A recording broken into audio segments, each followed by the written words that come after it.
Écoutez, d'abord, je suis très content de vous trouver et de voir le massif du Mont Blanc et de voir que vous existez. Donc déjà, c'est formidable. Donc déjà, vous avez une organisation de citoyens concernés qui veulent agir. Alors vous avez un but. Vous voulez que le classement ou que la protection du Mont Blanc soit assurée dans l'ordre juridique de tous les pays concernés, je suppose déjà. Oui. Donc il faut qu'on ait une tactique ou une stratégie, si je puis dire, pour obtenir ça. Alors évidemment, en ce moment, la période est un peu difficile parce que les gouvernements ou les élections il y en a beaucoup. Mais vous venez d'avoir les vôtres, alors donc pour la Suisse, c'est bon. Peut-être qu'il faut commencer par un pays plutôt qui soit plus réceptif qu'un autre. Et puis il faut faire pression, évidemment, sur les autorités. Je crois qu'il faut d'abord bâtir un consensus local. C'est très important. Et une fois que tous les élus locaux et vous, les citoyens et les associations, êtes d'accord, c'est plus facile, à mon avis, d'obtenir la signature des ministres ou le décret. Le patrimoine mondial, ça sera en effet très symbolique, mais ça ne fonctionne bien que s'il y a des garanties nationales très fortes pour assurer la gestion, parce que c'est juste l'UNESCO qui décerne... Oui, donne un label, mais ensuite, il faut quand même que ce soit dans l'ordre interne, que ce soit protégé au niveau national, que chacun en ait conscience.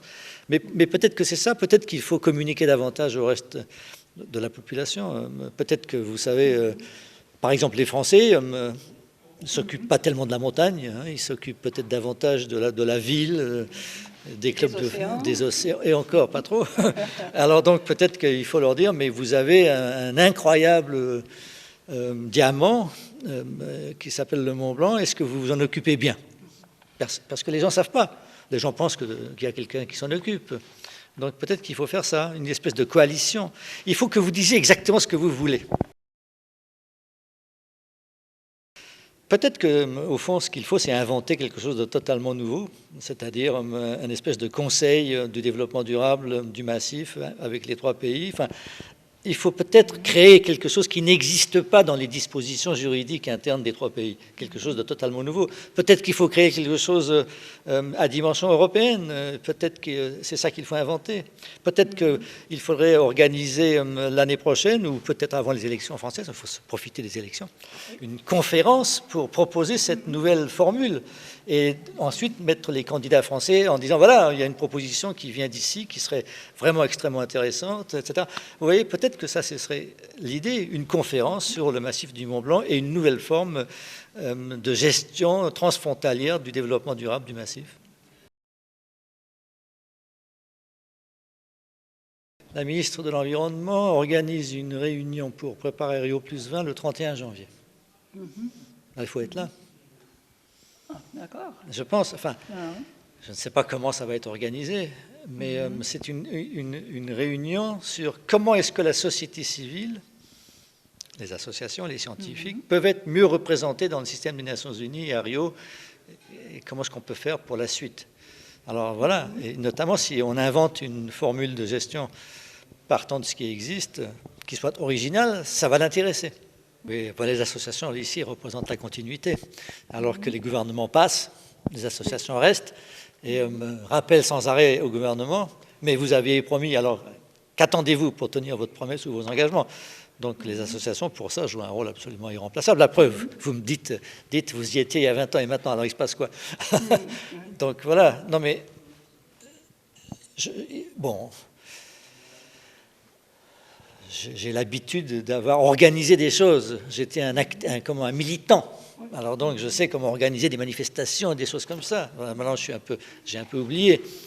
Mais je pense qu'il y a une façon de faire qui est de se rappeler aux parlementaires, aux élus et aux ministres. Donc, il faut trouver le moyen de faire parler de soi et puis de se servir des médias.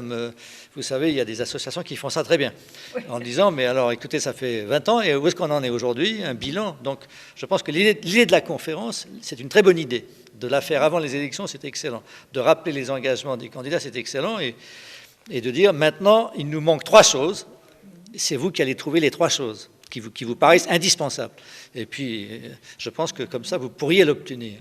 Et puis, vous pourriez vous servir ensuite de Rio+20 en disant, bah, écoutez, excusez-nous, mais est-ce qu'on va être obligé de dire à Rio+20, publiquement que les choses n'ont pas été faites. Alors comme ça va un petit peu embarrasser les gouvernements. Donc ils vont se dire, oui, si, on va le faire.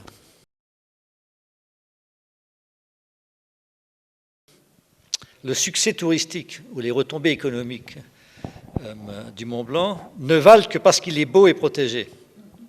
Donc, si vous voulez, il y a là une espèce d'alliance nécessaire entre l'économie et l'écologie. C'est absolument indispensable.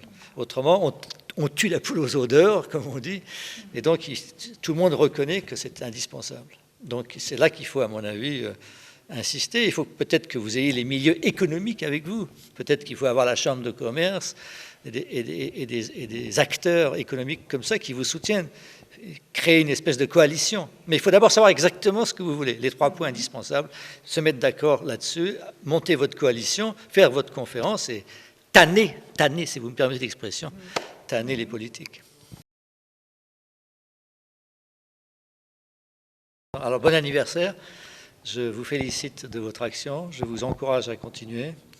Et je suis très fier d'avoir été, il y a 20 ans, au départ, enfin en partie au départ de cette aventure. Donc je vous remercie beaucoup de tout ça. Et puis j'espère que vous allez vers le succès. Je suis sûr que ça va marcher. Évidemment, il faut de la ténacité. Mais qu'est-ce que vous voulez? La ténacité, c'est ce qui nous manque le plus à tous. Alors là, vous l'avez, formidable. Servez-vous-en.